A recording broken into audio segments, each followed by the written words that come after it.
பண்ணிக்காதீங்க அவங்க. அதுக்கப்புறம் தான் படிச்சாங்க. அது 2 குழந்தைங்க பிறந்ததுக்கு அப்புறம் போய் டிகிரி முடிச்சு அதுக்கப்புறம் MBA படிச்சு. Like my husband's from Singapore. I find people I mean they're very disciplined both countries, but here they're much more polite and nice. Light ஆகுது கடுமாறிச்சு. டக்குன்னு நாங்கள் 2 பேரும் பிடிச்சிட்டோம். பிடிச்சோடனே போலியா தள்ளாத வயசுக்கு தள்ளுதே. அந்த சர்ஜரிக்கு அப்புறம் தண்ணி கொடுக்க மாட்டாங்க இல்லையா, தண்ணி கேட்டுட்டே இருந்தாங்க. அந்த அம்மா வந்து வாயை மட்டும் படிச்சுட்டு இருந்தது. அப்ப கேட்டாங்க அவங்க பேர் என்ன காவேரியா கிளம்பணும்ல. அப்புறம் அன்னைக்கு கேட்டேன்.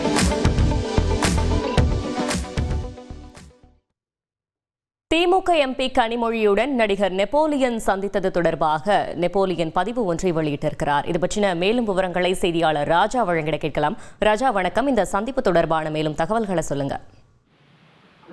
வணக்கம். நடிகர் நெப்போலியன் நடிகர் மட்டும் இல்லாமல் அரசியல் பயணமும் மேற்கொண்டிருந்தார். அவர் திமுகவில் இணைந்து தேர்தலில் வெற்றி பெற்ற MP ஆனவர். ஆனால் திடீர்னு தனது குடும்ப நலனுக்காக அனைத்தையும் ஒதுக்கிவிட்டு அமெரிக்கா சென்று அங்கே செட்டில் ஆகிவிட்டார். இவருக்கு ஜெயசுதா என்ற மனைவியும் குணால் தனுஷ் என்ற 2 மகன்களும் உள்ளனர். தனுஷ் 4 வயதிலே தசை சிதைவு நோயால் பாதிக்க சிகிச்சை பெற்று வந்த நிலையில் அவர் நலனுக்காக அவர் அமெரிக்கா சென்றதாக கூறப்பட்டிருந்தது. இந்த நிலையில் சமீபத்தில் தனுஷுக்கு ஜப்பானில் திருமணம் நடைபெற்றது.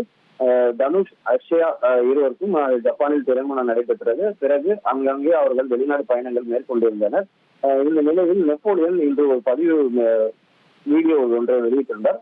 அதில் நெப்போலியன் வீட்டுக்கு திமுக MP கனிமொழி சென்று மணமக்களை வாழ்த்தியதாகவும் இது தொடர்பாக அந்த வீடியோவில் அவர் கருத்துக்களை தெரிவித்திருந்தார். நான் பெரிதும் மதிக்கக்கூடிய எனது அரசியல் குரு தலைவர் கலைஞர் அவர்களின் மகள் கனிமொழி அவர்கள் 1 வார காலமாக ஜப்பான் வருகை தந்திருந்தார். 4 நாட்களுக்கு முன்பாக ஜப்பானின் இந்திய தூதர் சிபி ஜார்ஜ் அவர்கள் கொடுத்த விருந்தில் தெலுங்கானா மாநிலத்தின் முதல்வர் ரேவந்த் ரெட்டி அவர்களும் கனிமொழி அவர்களும் நானும் கலந்து கொண்டோம். இன்று கனிமொழி அவர்கள் ஜப்பானில் நாங்கள் வசிக்கும் எங்கள் இல்லத்திற்கு வருகை தந்து தனுஷையும் அக்ஷயாவையும் வாழ்த்தினார்கள். மேலும் இன்று இரவு அவர் சென்னை திரும்புவதாக தெரிவித்துள்ளார். சில மணி நேரம் தலைவர் கலைஞர் அவர்கள் பற்றிய பழைய நிகழ்வுகளை பகிர்ந்து கொண்டோம். மகிழ்வோடும் மனநிறைவோடும் அவர்கள் வழி அனுப்பி வைத்தோம் என்று அந்த வீடியோவில் நடிகர் நெப்போலியன் குறிப்பிட்டிருந்தார்.